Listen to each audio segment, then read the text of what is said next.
আসলে আপনার সাথে একটা কথা বলছিলাম, আপনি দেখলাম যে প্রশাসন আসছে গাছ কাটার জন্য, আপনি বাধা দিচ্ছিলেন। এক সপ্তাহ আগে আমি একটা জমিটা ছেড়াতে যাইছি, টাকা দিতে আইসি। আওয়ার পরে গাছটা দাঁড়াইছি, দাঁড়ায় আমি কতক্ষণ 15-20 মিনিট দাঁড়াইছিলাম। দাঁড়ায় ঘুরে ঘুরে ঘুরে দেখি কাছে গিয়ে টাকা দিয়ে আই পড়ছি।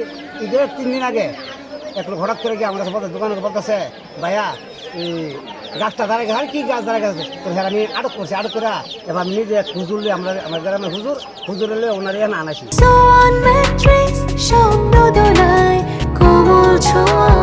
ঘুমের জাদু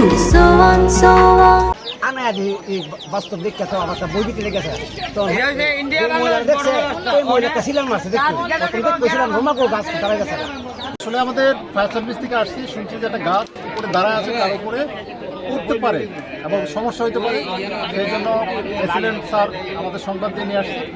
আমরা প্রশাসনের সাথে আমরাও আসছি। ফায়ার সার্ভিসের প্রত্যেকে গাছটাকে দাঁড়ানো গাছটা আগেই কাটা ছিল এবং কিছু অংশ বাইজা ছিল।